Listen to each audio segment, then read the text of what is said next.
apresentar já começando um pouco a fala, né? Quer dizer, eu trabalho com essas questões de gênero já há bastante tempo. É um campo amplo das ciências humanas, não é só da antropologia, não é só das ciências sociais.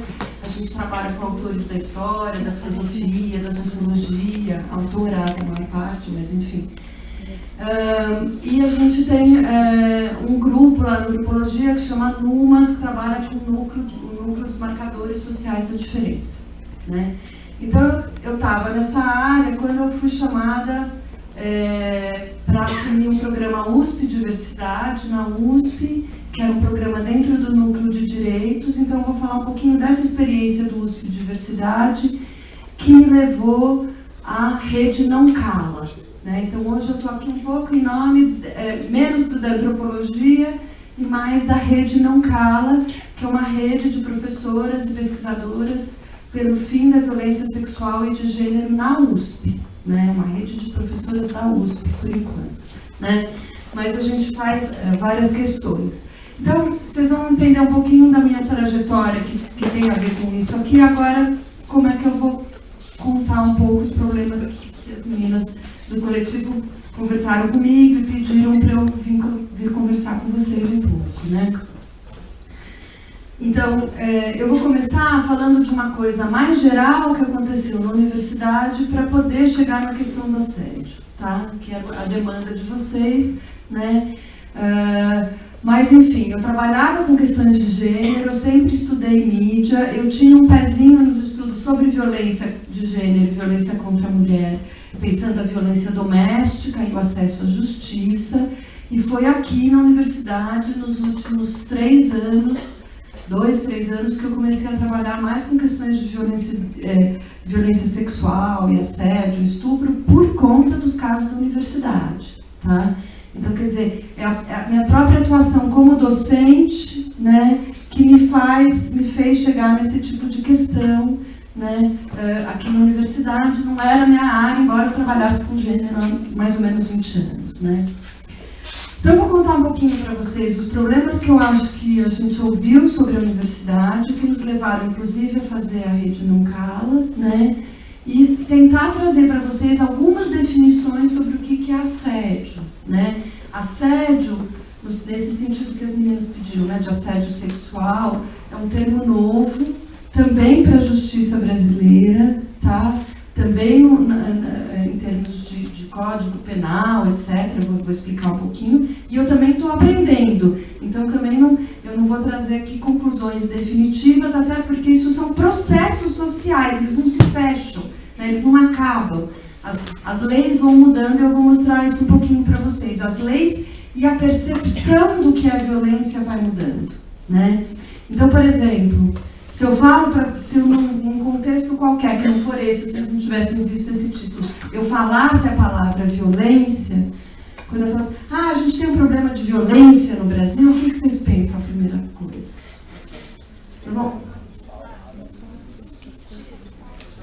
Arma, tiro, violência urbana, crime, criminalidade, guerra, né? Essas são as primeiras. Quando a gente fala de violência, normalmente a gente pensa isso um pouco, uma violência mais armada, né? Mas, então, quer dizer, a palavra violência, ela não é um conceito nas ciências sociais. A gente fala que ela é uma categoria nativa. Em cada contexto, as coisas são definidas como violência e isso muda socialmente. A percepção do que é violência muda socialmente, né? Porque muda também como as pessoas se sentem ou não agredidas em determinados contextos, né? Então, e violência, obviamente, não é só violência física, de pancadaria. Tem outras formas de violência, a gente vai falar aqui um pouquinho, né? Então, eu vou contar para vocês que mais ou menos em 2003, eu estava dando a disciplina de gênero, que alguém me perguntou sobre a disciplina, eu estava dando a disciplina de gênero na graduação das ciências sociais, é uma disciplina que chama Antropologia e Gênero, e que é uma das raras disciplinas de teoria de gênero na Universidade de São Paulo inteira. Olha só, que coisa engraçada. E eu entrei na USP em 2007 exatamente um pouco para... Bom, eu já tinha feito o mestrado e a graduação aqui, o doutorado eu fiz na Unicamp, né? Mas eu vim para cá exatamente num concurso que era um concurso para a área de gênero, uma área que era muito importante nas ciências sociais e que estava carente carente de novos professores, né?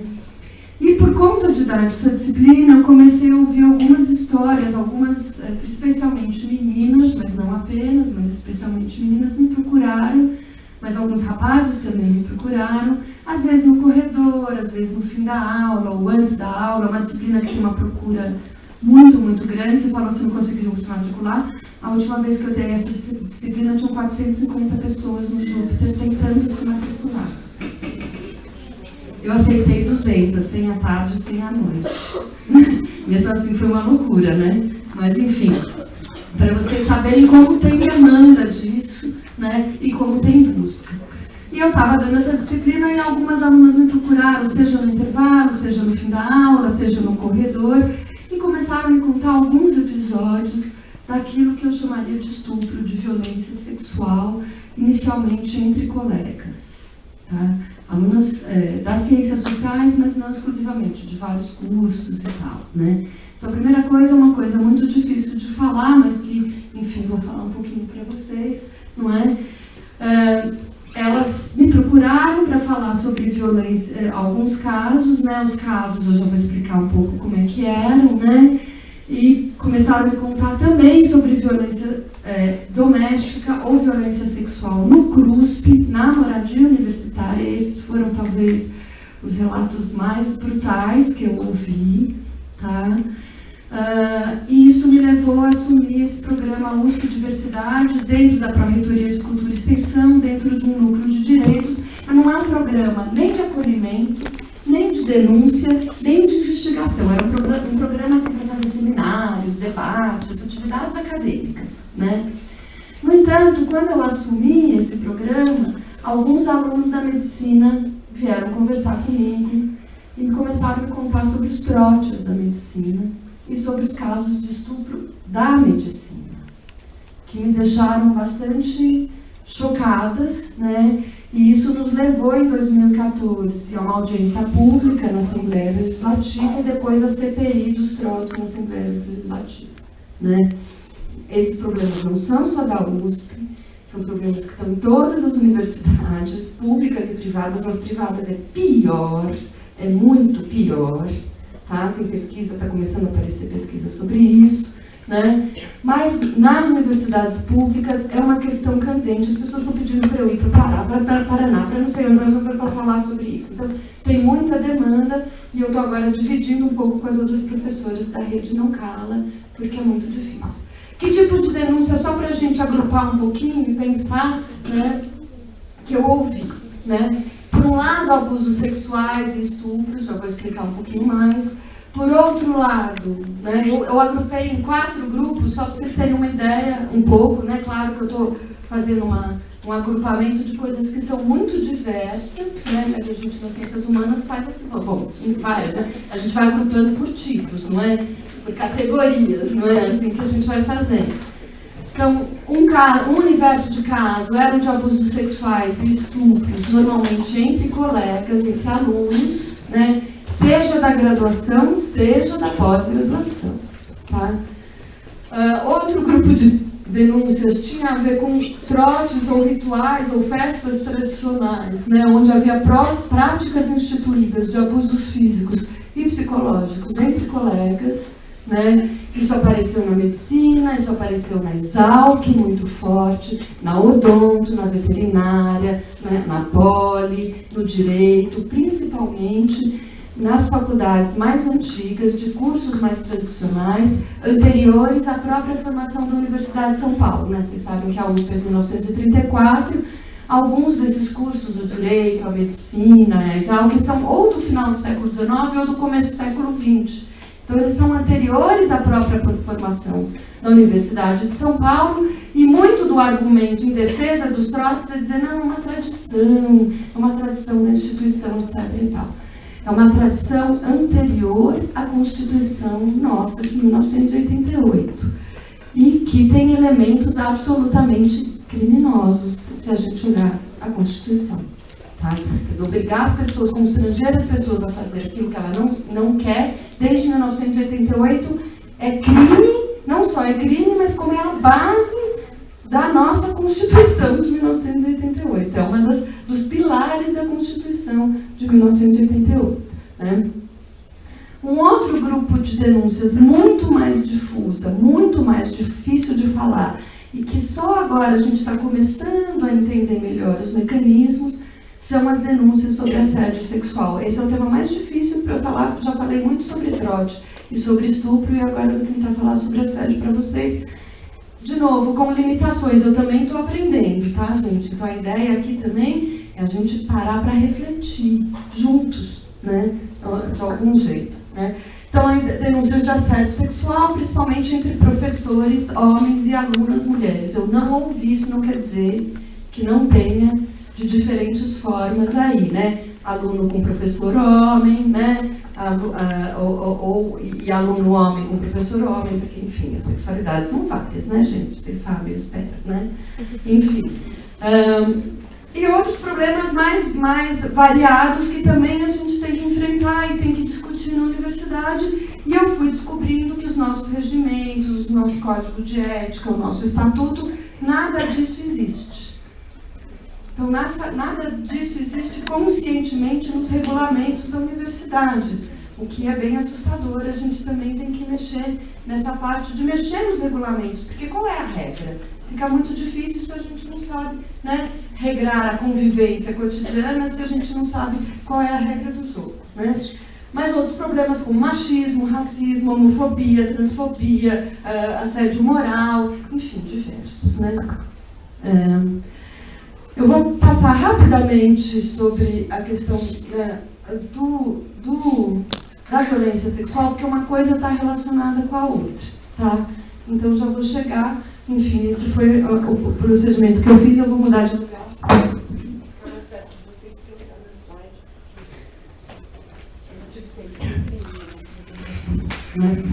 Então eu fui procurar algumas definições, né, para a gente ter, porque existe uma diferença entre o que é o Código Penal, o que é o crime, como o crime é tipificado e como ele é entendido na vida cotidiana. Vocês já leram lei? Vocês já pararam para ler? Tem uma série de terminologias típicas do direito, não é? Então é difícil a gente traduzir isso para o senso comum um pouco, para palavras mais acessíveis, e é isso que eu vou tentar fazer com vocês, lembrando vocês que eu não sou uma pessoa da área do direito, tá? Sou antropóloga, a gente estuda a questão dos direitos humanos, etc., mas também a gente tem nossas limitações. Mas, por exemplo, uma definição muito interessante, tem a fonte aí das professoras da medicina, né, que são nossas parceiras, inclusive na Rede Não Cala, sobre violência sexual. Obrigar a relação sexual, sexo forçado por coerção física ou medo, obrigar a toques e carícias indesejadas, obrigar a práticas sexuais que o outro considere degradante ou humilhante, coerção a exibicionismo e voyeurismo, coerção à pornografia, prostituição forçada, mutilação genital forçada, né? Aí vai ficando assim, dramático, né? Mas se a gente olhar como é que está na lei, como é que está na lei, a lei é nova, a lei de definição de estupro, o estupro vai sendo revisto ao longo das revisões do Código Penal, e essa lei que eu estou trazendo aqui é de 2009, né? É a última, né?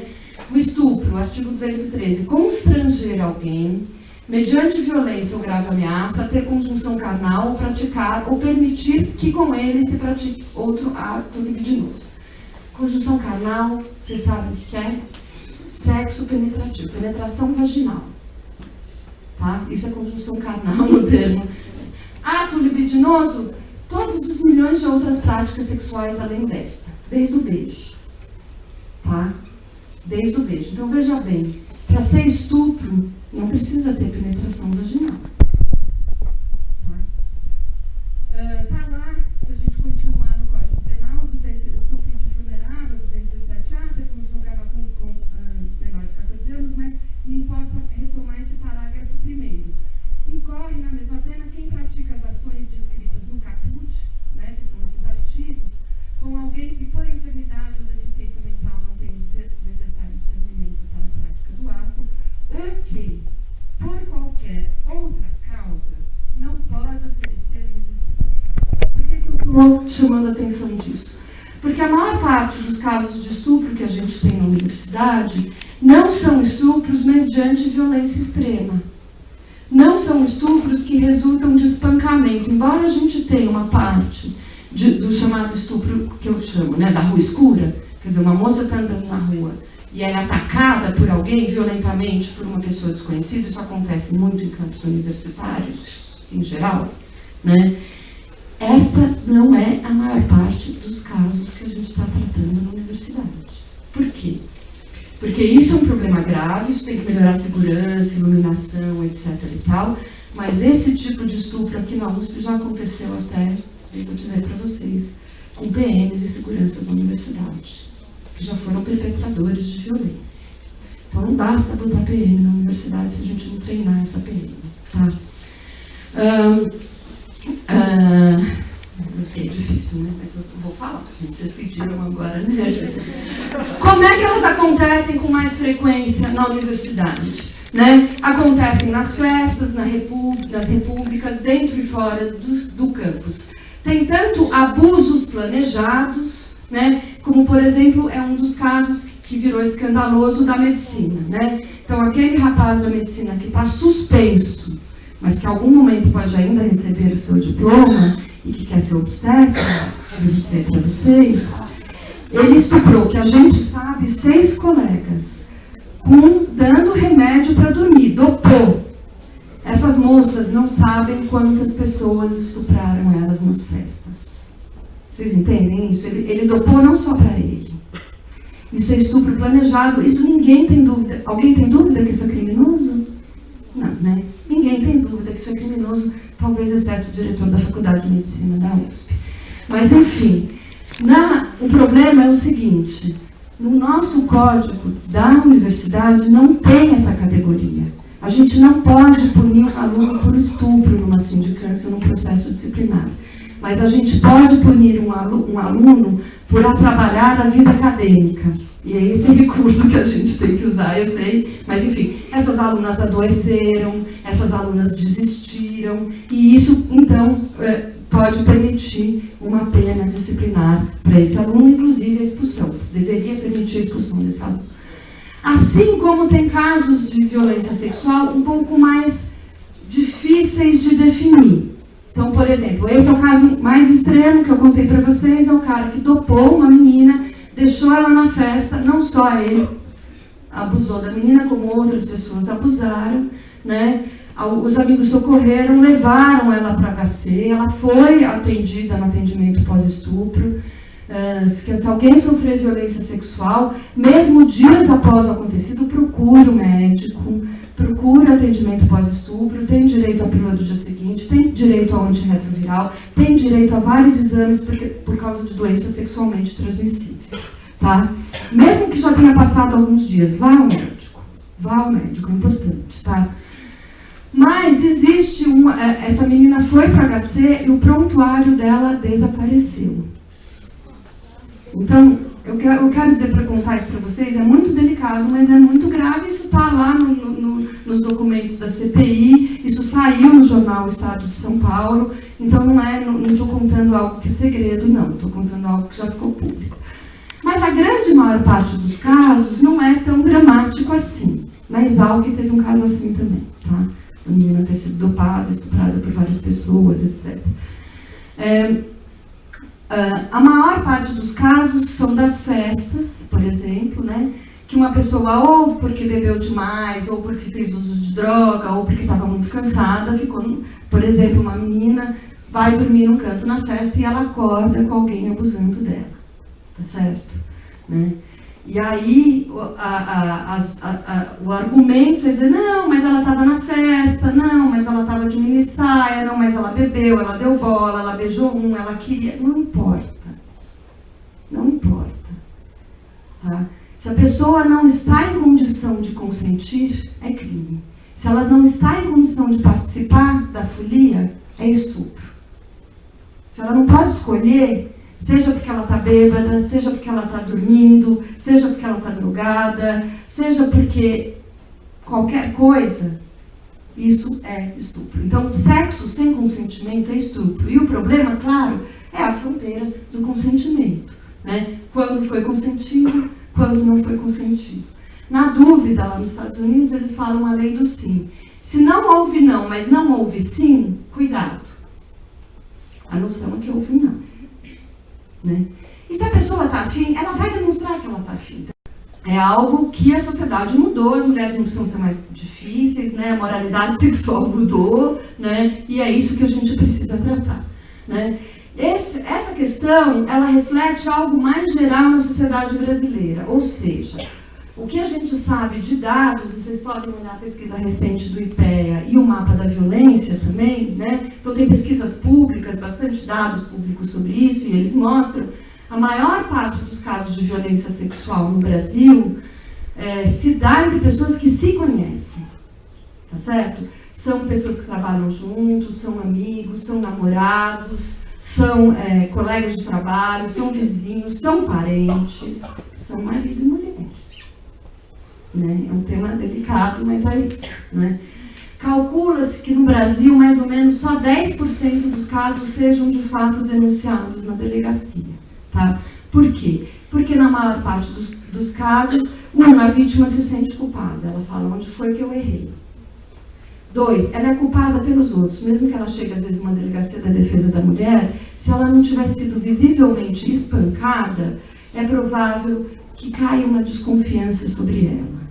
Né? A pessoa fala, mas foi isso mesmo? Mas você estava de minissaia? Mas você estava na rua à noite? Uma boa delegacia da mulher não costuma fazer esse comentário, mas algumas fazem. Tá? Então é preciso falar. E não só isso, as pessoas com quem a gente convive, né? Os outros, o contexto social acaba culpabilizando a pessoa. Né? Então, dos pontos disso é a gente pensar, não é, sobre a questão do consentimento, a questão, né, de como, enfim, a ideia, né, da prática sexual é que ela seja uma coisa divertida e prazerosa. Né? Se eu não posso participar, qual é a graça? Né? Bom, sexo sem consentimento é estupro, né? Abusos sexuais de vários tipos podem configurar crime de estupro, inclusive contra pessoas do sexo masculino. Tá? Lembrando de novo, né? Não precisa ser penetração vaginal, como o Código Penal anterior. Né? Outras práticas podem ser classificadas como estupro. A embriaguez da vítima é agravante para a pena.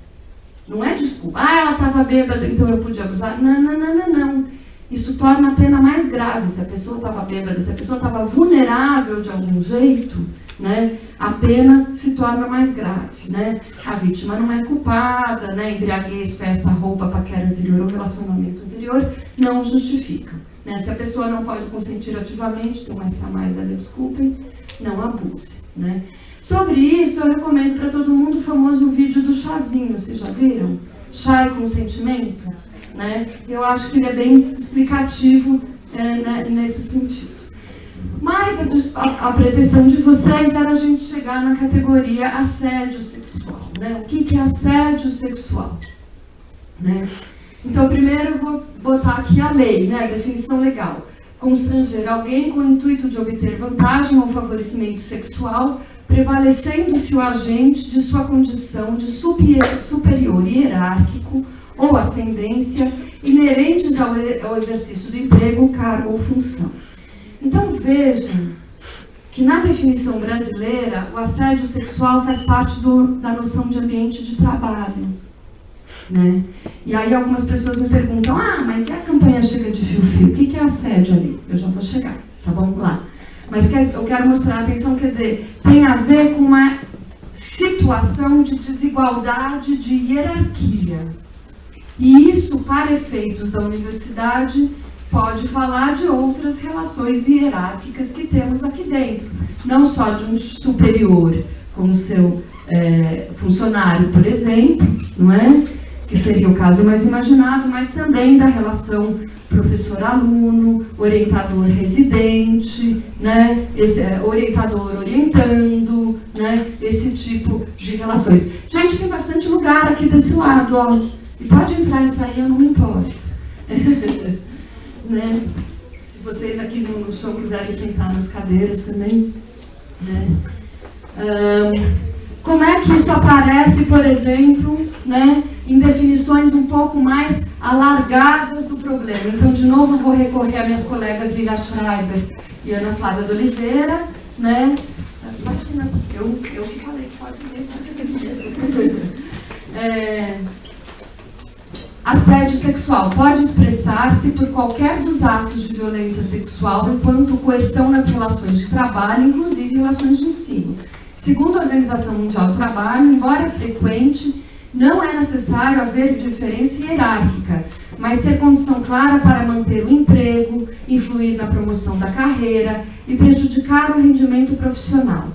Quer dizer, tem hierarquias que são mais sutis do que a relação chefe-subordinado. E é isso que elas estão tentando incluir aqui nessa definição de assédio, ok? Faz mais ou menos sentido a gente olhar para isso? Mas, na verdade, o que está sendo, então, de novo, né? Antes da gente entrar na definição, essa palavra assédio é uma palavra nova para a gente no Brasil. É uma palavra relativamente recente. E os seus sentidos não são muito claros ainda, né? Então, a gente percebe que os movimentos feministas, as meninas mais jovens, etc., vocês, né, estão chamando de assédio, estão nomeando como assédio algo que cairia nessa categoria criminal também aqui, ó. Importunação ofensiva ao pudor. É o assédio verbal, quando alguém diz coisas desagradáveis e ou invasivas, as famosas cantadas, ou faz ameaças. Tais condutas também são formas de agressão e devem ser proibidas e denunciadas. Isso aqui não é exatamente o texto da lei, isso é um texto que está num folder da Defensoria Pública do Estado de São Paulo. Vamos falar sobre assédio sexual, eu já vou mostrar isso para vocês. Então, elas já pegaram o artigo 61 da lei e já traduziram para uma linguagem um pouco mais acessível para a gente e menos fechada na tipologia criminal, né? Na tipologia no juridiquês, que às vezes é difícil a gente entender o juridiquês, né? Então, é interessante que no mesmo folder elas mostram um pouco mais de definições. O assédio sexual é uma manifestação sensual ou sexual alheia à vontade da pessoa a quem se dirige. Ou seja, abordagens grosseiras, ofensas e propostas inadequadas que constrangem, humilham, amedrontam. É essencial que qualquer investida sexual tenha o consentimento da outra parte, o que não acontece quando uma mulher leva uma cantada na rua ou uma encoxada no metrô, não é? Esse tipo de coisa, né?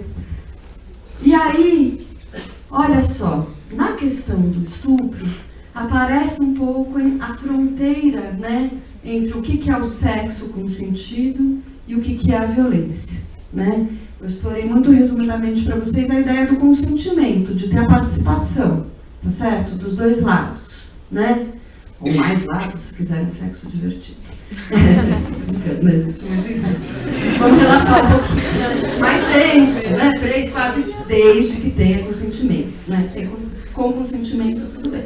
Se o consentimento é forçação de barra, não vale, né? Não vale. Tá certo? Vocês concordam comigo? Né? A questão do assédio é meio parecida. Qual é a diferença entre o assédio, né? Ou uma paquera? Ou uma cantada? Né? É um pouco a ideia da reciprocidade, gente. A paquera legal é a paquera, né? Ela normalmente começa com uma troca de olhares. Né? Se a pessoa está desviando o olhar, ela não está afim. Isso é um jeito bom da gente começar a perceber. Né? As cantadas ou os assédios físicos não são uma forma de conhecer pessoas para um relacionamento íntimo. Uma paquera acontece com consentimento de ambas as partes. É uma tentativa legítima de criar uma conexão com alguém que você conhece e estima. Quem confunde assédio sexual com paquera quer, na verdade, causar confusão justamente para poder continuar a fazer o que quiser sem dor na consciência. Paquera não causa medo nem angústia, mas pode dar um frio na barriga. O mais importante é buscar o consentimento e aceitar o não como resposta. Né? Então, não sei se vocês lembram do ano passado, uma campanha que teve da escola, na época do carnaval, que tinha uma brincadeira assim, deixei o não em casa, não é? E os grupos feministas reagiram e falaram que campanha machista, está dizendo que se se eu vou para o carnaval, eu não posso dizer não, eu tenho que topar, tá certo? Uma vez que eu estou na rua, eu tenho que topar. Deixei o não em casa. E a escola mudou a campanha, tirou aqueles outdoors de cartaz, porque de fato aquilo, claro que era uma brincadeira, claro que era uma piada, não é? Mas era uma piada que mexia exatamente num dos problemas candentes da sociedade brasileira de violência sexual, que é o fato, e muitos dos casos de estupro que a gente ouve aparece isso, de que a pessoa fala, não, eu não quero, eu não estou afim, né? Ela tenta demonstrar isso de diferentes formas, né? Ou o fato de que ela não pode dizer o não porque ela não está em condição, porque ela está bêbada demais, porque ela estava dormindo, porque ela está desacordada, né? De novo, não pode mexer, quer dizer, então a gente tem inúmeros casos, né, como eu falei para vocês, não só na USP, né, de várias universidades, né, e isso vai resvalando, então vai escorregando, né, vai mostrando para a gente, a questão do consentimento mostra para a gente as passagens entre assédio e estupro também, né. Se o assédio for recorrente, ele pode levar ao fato de que uma pessoa tope uma relação sexual por se sentir amedrontada. Se ela topa por se sentir amedrontada, é o quê? É violência, é estupro, é crime. Tá certo? Então, isso é bem importante da gente falar. Esse é o folder que eu peguei algumas definições, só para vocês verem. Isso tem no site da Defensoria Pública, né, do Estado de São Paulo, faz um papel, enfim, tem outras definições aqui, mas o foco desse folder é as cantadas da rua, as paqueras de rua. O foco desse folder é dialogar, né, com a campanha Chega de Fio-Fio, daquele site Think Olga, que talvez alguns de vocês conheçam, né, que gerou redes sociais e que gerou também aquela campanha das quais talvez muitos de vocês tenham visto, né, meu primeiro assédio, né, aquele hashtag meu primeiro assédio e os relatos, etc. Se a gente olha aqueles relatos, né, muitos daqueles relatos estão dizendo meu primeiro assédio e estão relatando uma cena de estupro. Estão relatando uma cena de violência sexual. Então, essas passagens entre uma coisa e outra, né, como é que a gente define, qual é a fronteira, ainda são questões importantes. Como é que os casos de assédio sexual estão aparecendo na universidade? Né? Só para a gente terminar e entrar no debate logo. Né? Normalmente refere-se a situações de hierarquia, né? Provavelmente, os casos mais comuns que eu ouvi foi na relação professor-aluna, tanto na graduação como na pós-graduação. Né? Desde o tipo, o professor, enfim, forçar a barra e não vou te aprovar se você não topar sair comigo, né?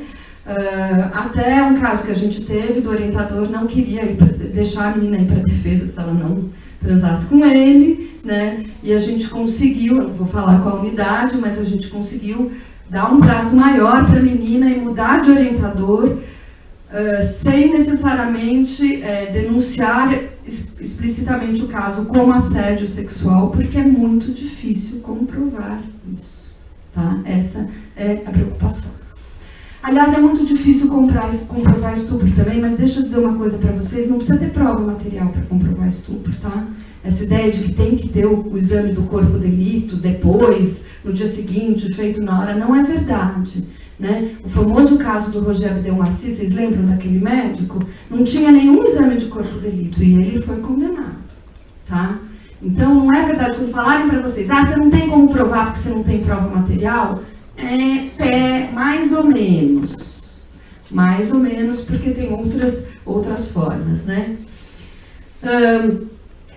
Há um espectro de situações diversas, né, que está sendo nomeado de assédio na universidade. Desde cantadas ou piadas machistas ou constrangedoras em sala de aula. Então, tenho muitas histórias de alunas que reclamam com o comportamento do professor, do tipo a piadinha machista. Vocês estão aqui, mas vocês querem mesmo achar o marido, né? Esse tipo de coisa. Que, gente, eu sinto muito para os meus colegas, não pode mais. Podia ser piada engraçada na década de 80, nos anos 2000, não pode mais. Por quê? Porque as pessoas se sentem constrangidas, isso desvaloriza o trabalho das mulheres. Isso está dizendo que as mulheres são menos que os homens. Tá? Então, como a gente não pode dizer que os negros são menos que os brancos, a gente também não pode dizer que as mulheres são menos do que os homens. Como a gente também não pode naturalizar a desigualdade entre homossexuais e bissexuais e heterossexuais. Tá? Então, tudo isso está em jogo agora e está, enfim, aparecendo de um modo muito importante para a gente pensar. Né? Até situações em que a discente se sente constrangida ou mesmo ameaçada, em alguma medida, se não ceder à investida sexual do professor. Né? Na questão do assédio sexual, o consentimento é mais problemático. A gente precisa entender a noção de consentimento. Quer dizer, o meu consentimento ele tem que ser livre. Se eu vivo uma situação, se eu estou numa situação de hierarquia, eu não tenho espaço para o consentimento livre. Eu tenho que topar, né? Digamos assim. Né? Então, é isso que precisa ser pensado. Isso não quer dizer que as pessoas não se apaixonem, né? Que o professor não possa se apaixonar por uma aluna. Mas, normalmente, os professores que são acusados de assédio são recorrentes, né? Eles não estão querendo casar com ninguém. Então, né? E o termo assédio sexual, de novo, abarca diferentes tipos penais, como eu mostrei para vocês lá em cima, né? Abarca também, inclusive, isso aqui que eu fui descobrir que eu não sabia que existia, importunação ofensiva ao pudor, olha, desde 1941. Isso aqui foi feito pensando naquela figura do tarado, né? Abre o casaco e está com o membro ereto, digamos, né? Numa figura que é mais ou menos ameaçadora e que muitas meninas e crianças, inclusive, contam dessas experiências na rua, né? Eu também tive as minhas, vocês devem saber contar de vocês também, né? Mas enfim.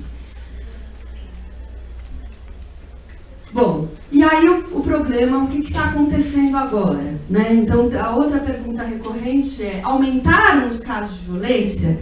Tem mais violência na universidade? Quando eu era, um amigo meu falou, mas meu Deus, quando eu fui jovem, eu morei no CRUSP, não tinha esses casos, etc. Por que está aumentando tanto a violência contra as mulheres, não sei o que e tal? Gente, a gente não sabe se aumentou. Sem dado quantitativo confiável, a gente não sabe se aumentou ou diminuiu. Por quê? Né? Porque tem fenômenos engraçados quando a gente estuda violência. Engraçados não, mas enfim, são recorrentes também e a gente pode notar. Por exemplo, quando surge a Delegacia de Defesa da Mulher, em 1985, na década de 80, eu não lembro se é exatamente 85, tá? As denúncias de violência doméstica aumentam muito.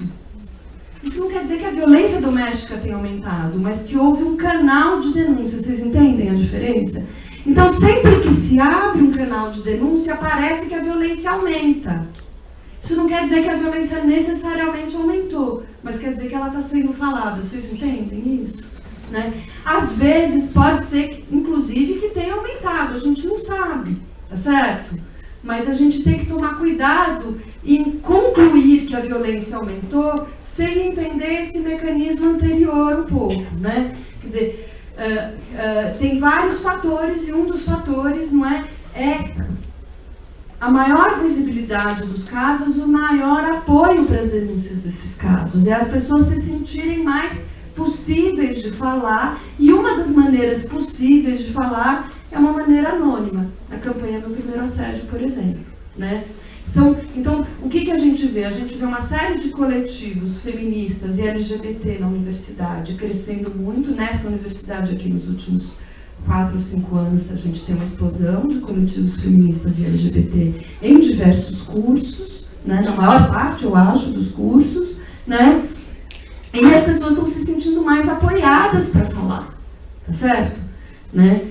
Ao mesmo tempo, algumas coisas destas a gente vivia sem nomear como violência.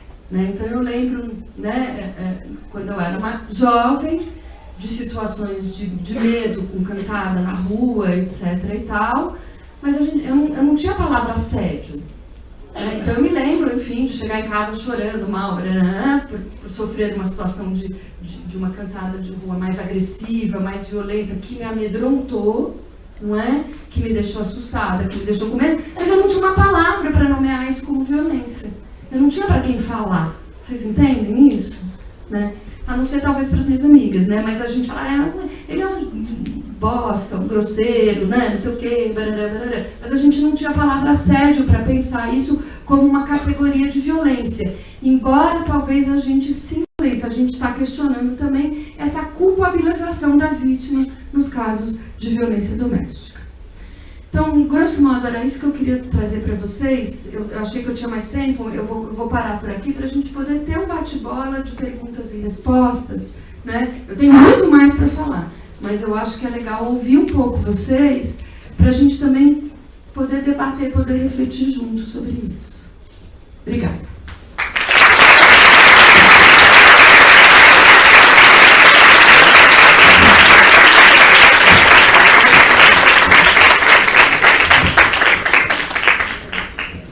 Bom, a gente ainda não recebeu nenhuma inscrição? Pode falar. Então pode falar que você é a primeiríssima. Na verdade, eu queria falar num caso que aconteceu semana passada com uma menina que veio nos procurar no coletivo feminista. Vocês estão ouvindo aí também? Vocês conseguem ouvir? Uma menina veio nos procurar, ela não é desse instituto, no coletivo feminista, e ela precisava de ajuda e a gente não sabia como ajudá-la. No caso de um professor, não é só professor, ele também tem outros níveis hierárquicos de outro instituto, então tem bastante poder, né? E ele assedia várias alunas, inclusive ela, e naquele instituto, assim, o machismo é muito forte, o feminismo muito fraco, assim, né? Também tem isso.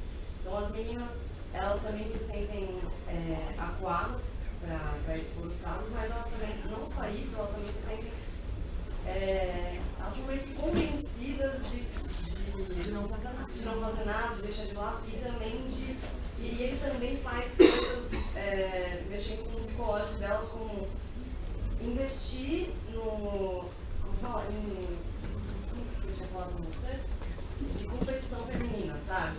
Então as meninas, elas estavam meio que se unindo e o cara percebia um movimento e investia em conversar com as meninas em separado, meio que pra falar, né, você eu assumir, né, e tal, né, e as meninas começavam a competir entre elas, em vez de se ajudar, as meninas meio que voltavam atrás, né.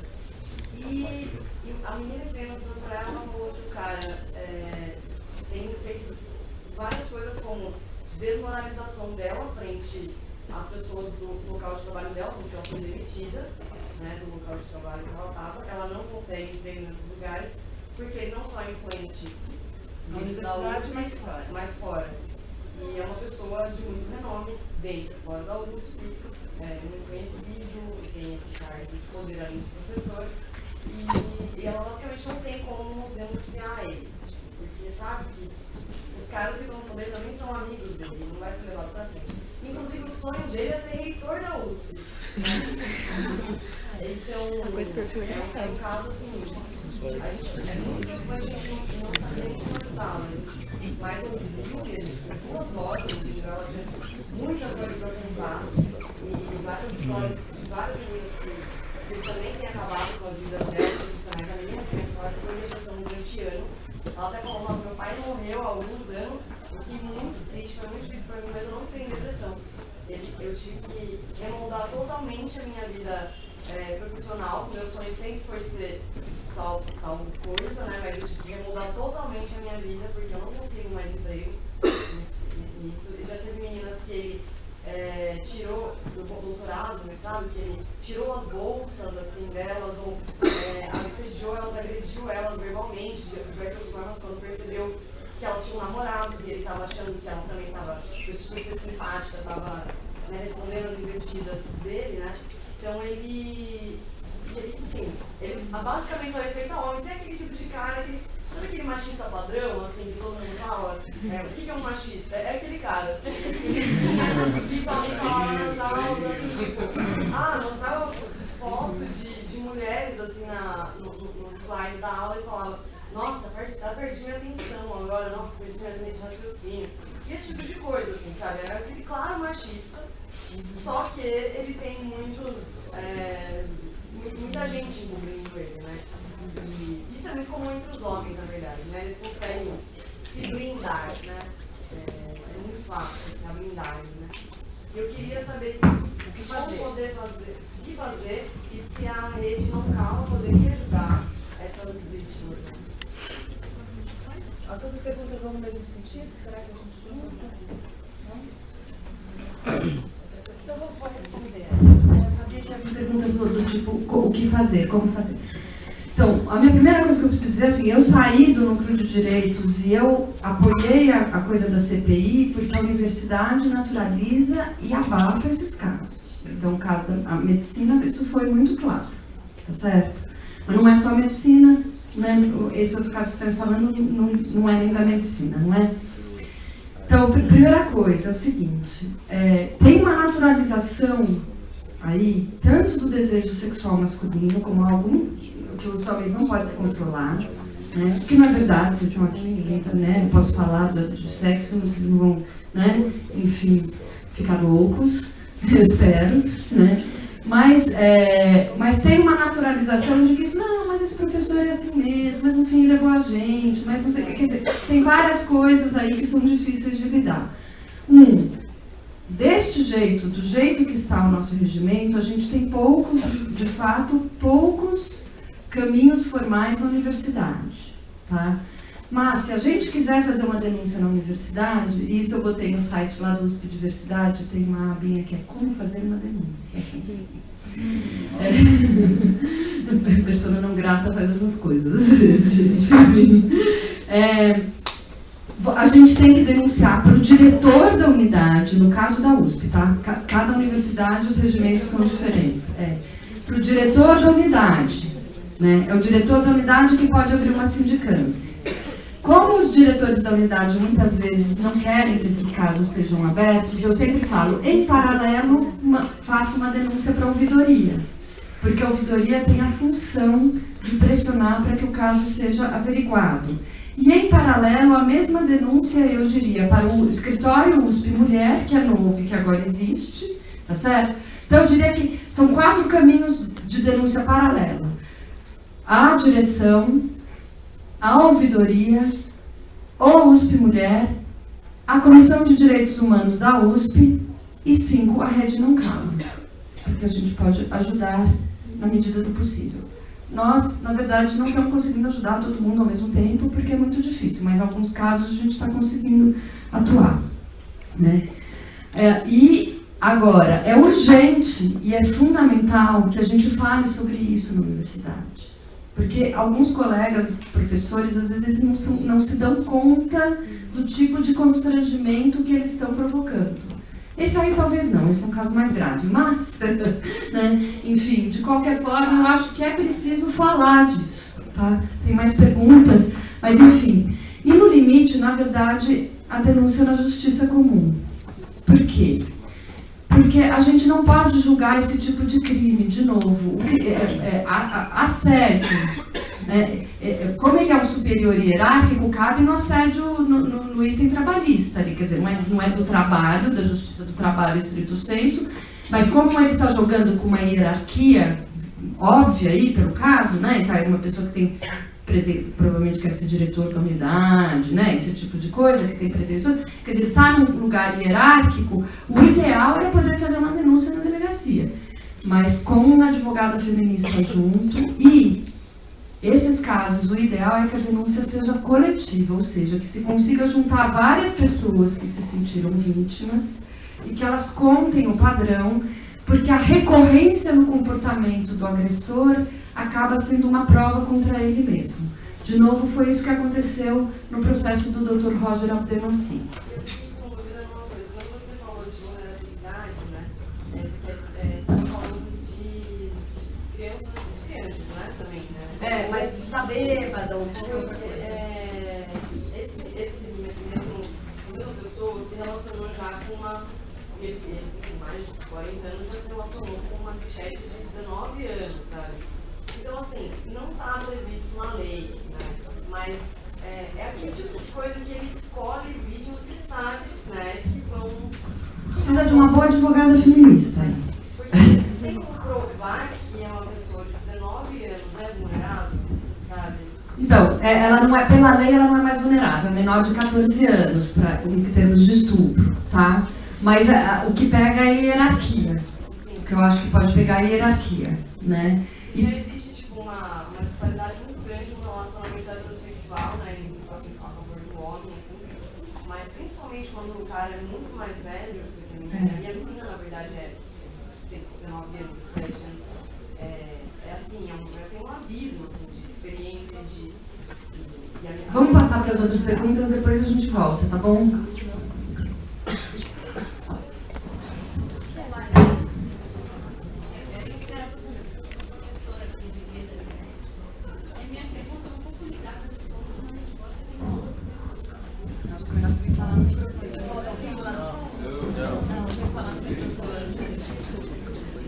Eu acho que essas perguntas são comuns, as dúvidas são semelhantes, é importante a gente compartilhar. Eu sou professora aqui do IB da genética. Minha pergunta é um pouco, são duas perguntas, na verdade. Minha pergunta é um pouco ligada a essa que você acabou de responder, que é dessas denúncias. Primeiro eu queria saber quantas denúncias já foram feitas nesses aspectos. E Na universidade? Isso. Ninguém tem esse dado. Ninguém se deve. Dentro dessas perguntas, dessas denúncias que são feitas, dentro de todas as instâncias, que eu sei que existe sindicância e eu sei que existe entrada no processo administrativo, se alguma delas der resultado, que tipo de resultado tem? Porque todos aqui, eu acredito, que queiram denunciar para que haja algum tipo de resultado para que esse padrão não continue, certo? É só dessa maneira que a gente vai conseguir resolver, além da divulgação que vocês estão fazendo aqui, né? A minha segunda pergunta, na verdade, é um comentário sobre essa sua explicação sobre o que é o consentir e não consentir dentro do assédio sexual. E uma das coisas que eu li em cartilhas de universidades americanas, como Chicago, Cornell e etc., em que é muito claro o que o professor ou alguém que tenha um grau hierárquico deve fazer quando tem um relacionamento consensual. Que ele deve informar ao seu chefe que está tendo e deve imediatamente parar de ter qualquer relação hierárquica com aquele aluno ou com aquela pessoa que ele tem alguma relação hierárquica. Então, se você estabelece essa regra, você, então, possui um limite claro de responder o que é consensual e o que não é consensual. E se isso já foi discutido aqui na universidade sobre esses tipos de cartilhas sobre o que fazer nesse assunto. Bom, a nossa universidade, numa certa medida, está atrasada, dezésima. Demorou, né? Então, quer dizer, quantas denúncias e que resultados? Denúncias formais mesmo, eu não sei quantas tem, porque elas são descentralizadas. Quando eu estava no USP de Diversidade, eu tentei procurar esses dados, nunca, nem a ouvidoria tinha esses dados. A guarda universitária, então, imagina, não queria me dar dado nenhum, tá certo?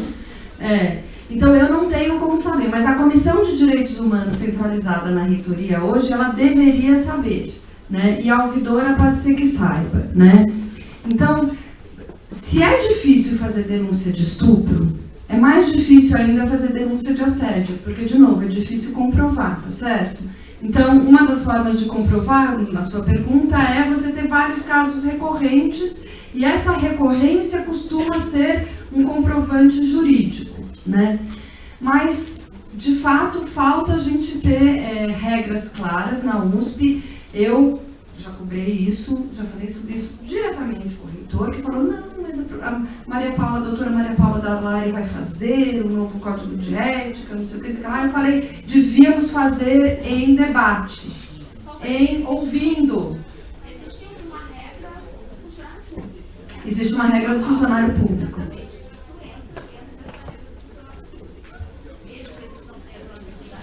Exatamente.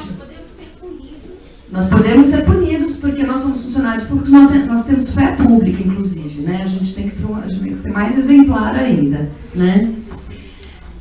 Dos casos que eu sei, das sindicâncias que eu sei que houveram, né? Eu sei que houve uma sindicância e um processo administrativo na FEFELESH, que 2 alunos foram afastados por conta de um provável estupro, que a gente não conseguiu comprovar, mas eles foram suspensos e eles acabaram, na verdade, desistindo da faculdade, os alunos. Então, esse foi um dos bem-sucedidos, digamos assim, em que a evasão não foi da vítima, foi dos agressores, né?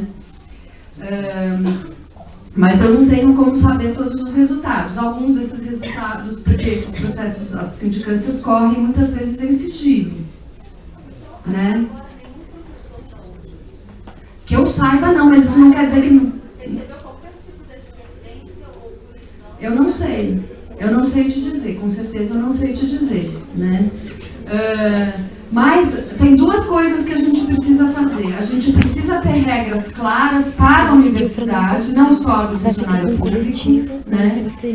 A gente precisa ter regras claras, a gente precisa ter, digamos, manuais um pouco, né, de conduta, cartilhas de comportamento, tem coisas, né, para a gente conversar, para a gente pensar. Que eu acho que não adianta baixar de cima para baixo também, tem que ser algo conversado, debatido também nas unidades, não adianta senão também as pessoas não incorporam, né? Mas, e ao mesmo tempo a gente precisa ter regras claras e ter protocolos claros de atendimento desses casos. Então, as demandas nossas da rede, e que a gente pressionou muito, e que a gente tinha a impressão que o USP Mulher seria isso, é que a universidade tem que ter pelo menos 3 coisas que ela não tem ainda. Então, uma é uma mudança no regimento, nos códigos, mas não só no regimento, mas nos procedimentos da sindicância também.